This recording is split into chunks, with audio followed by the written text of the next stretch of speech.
Assalamualaikum warahmatullahi wabarakatuh. Selamat pagi anak-anak. Jumpa kembali dengan Bu Lutfi.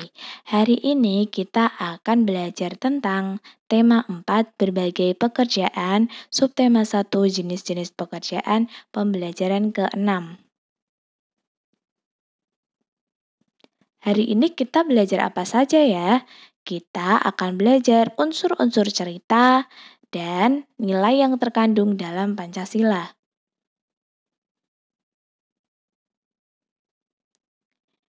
Kita akan belajar unsur-unsur cerita terlebih dahulu.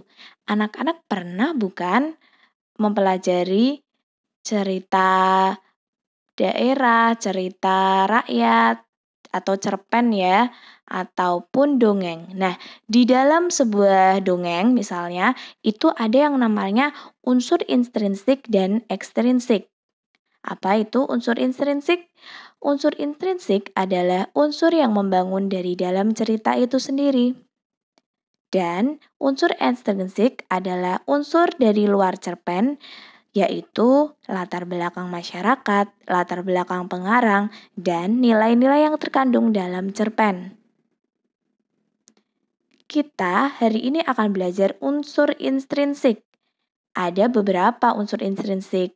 Ada tema, alur, penokohan, latar, sudut pandang, dan amanat.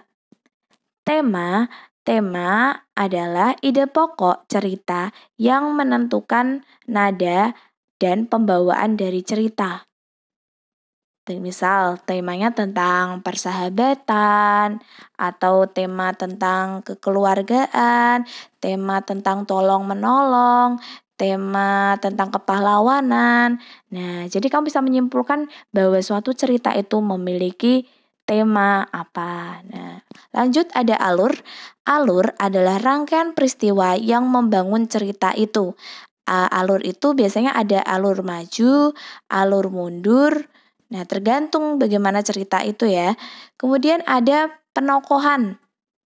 Penokohan adalah tokoh atau karakter yang berperan dalam cerita. Misal penokohan itu ada tokoh siapa saja di dalam ceritanya. Misal kalau Doraemon. Nah, tokoh-tokohnya siapa saja sih?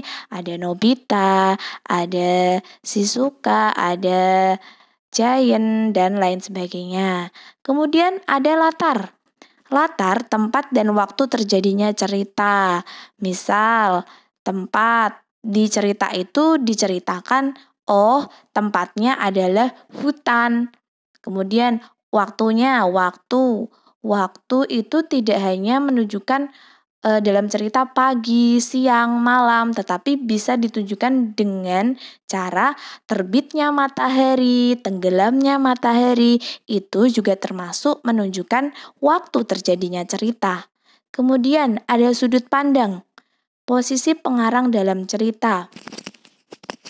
Misalnya sudut pandang orang pertama, cerita itu menceritakan tentang aku. Nah, aku, kemudian ada sudut pandang orang kedua, sudut pandang orang ketiga. Nah, nanti kamu bisa cari ya di Google apa sih sudut pandang itu dan macam-macam sudut pandang. Ada banyak. Kemudian yang terakhir, nah ini ada amanat. Amanat bisa diartikan juga dengan pesan moral. Pesan pengarang yang disampaikan dalam cerita. Misalnya, janganlah berbuat tidak terpuji. Nah, kemudian jangan sombong karena akan menimbulkan malapetaka. Kemudian apalagi ya?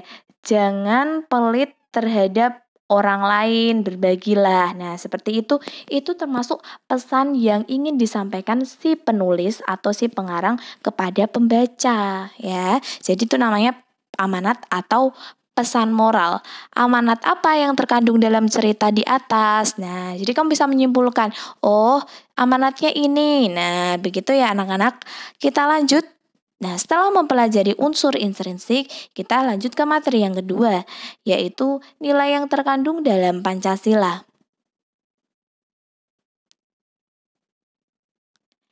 Nilai-nilai Pancasila mencerminkan nilai-nilai dari tingkah laku bangsa Indonesia sehari-hari. Nilai tersebut dapat ditunjukkan secara langsung melalui sila-sila dalam Pancasila. Apa saja sila-silanya? Sila yang pertama, ketuhanan yang Maha Esa. Maknanya keyakinan terhadap Tuhan yang Maha Esa. Tidak memaksakan kehendak antar umat beragama. Saling menghormati pemeluk agama lain dan memiliki toleransi antar umat beragama. Jadi, anak-anak, ini beberapa contoh yang dapat kamu terapkan untuk sebagai tanda kamu telah menerapkan sila pertama Pancasila ya dalam kehidupan sehari-hari. Kemudian, takwa terhadap Tuhan yang Maha Esa serta menjalankan perintah dan menjauhi larangannya sesuai dengan kepercayaan masing-masing. Jadi, kamu juga harus beribadah sesuai apa yang kamu yakini. Sila kedua, kemanusiaan yang adil dan beradab. Lambangnya jangan lupa ya, rantai. Tahu tidak anak-anak, kalau kamu perhatikan ada rantai yang bulat dan kotak. Kalau kamu perhatikan gambar, ya tidak? Nah, bulat ini menandakan bahwa yang bulat ini adalah perempuan dan yang kotak ini adalah laki-laki. Sudah tahu belum? Nah, diingat-ingat ya. Ada keunikan dari bentuk rantai pada sila kedua. Nah, yang dapat kamu maknai contoh sila kedua adalah pengakuan terhadap adanya harkat dan martabat manusia. Jadi kamu harus menghargai antar sesama ya anak-anak. Jangan membeda-bedakan. Semua rakyat Indonesia memiliki hak yang sama di mata hukum, agama, masyarakat, dan lainnya. Tidak ada perbedaan ya, atau tidak ada memihak hukum, pasti adil semuanya. Sikap tenggang rasa dan saling tolong-menolong harus diutamakan. Dan tidak ada perbedaan antara satu dengan yang lainnya antar sesama rakyat Indonesia. Semuanya saling menghargai, saling menyayangi, dan tidak ada membeda-bedakan. Karena apa kalau membeda-bedakan akan terjadi? Ya, perpecahan, perselisihan, dan hidup tidak akan jadi aman dan tentram. Lanjut nomor 3, sila ketiga, yaitu Persatuan Indonesia. Lambangnya ya, pohon beringin. Memiliki makna mengutamakan persatuan dan kesatuan daripada kepentingan pribadi. Cinta kepada tanah air Indonesia dan rela berkorban untuk kepentingan bangsa. Berjiwa patriotisme dimanapun berada. Pengakuan terhadap keragaman suku bangsa dan budaya bangsa sekaligus mendorong ke arah pembinaan persatuan dan kesatuan. Jadi, untuk sila ketiga ini lebih mengutamakan rasa persatuan dan kesatuan, mementingkan persatuan dan kesatuan ya daripada kepentingan pribadi, kemudian menanamkan jiwa cinta tanah air, patriotisme, dan rela berkorban. Itu pasti sila ketiga. Lanjut sila keempat, yaitu kerakyatan yang dipimpin oleh hikmat kebijaksanaan dalam permusyawaratan perwakilan dengan simbol atau lambang kepala banteng. Memiliki makna penerapannya manusia Indonesia sebagai warga masyarakat dan warga negara memiliki kedudukan hak dan kewajiban.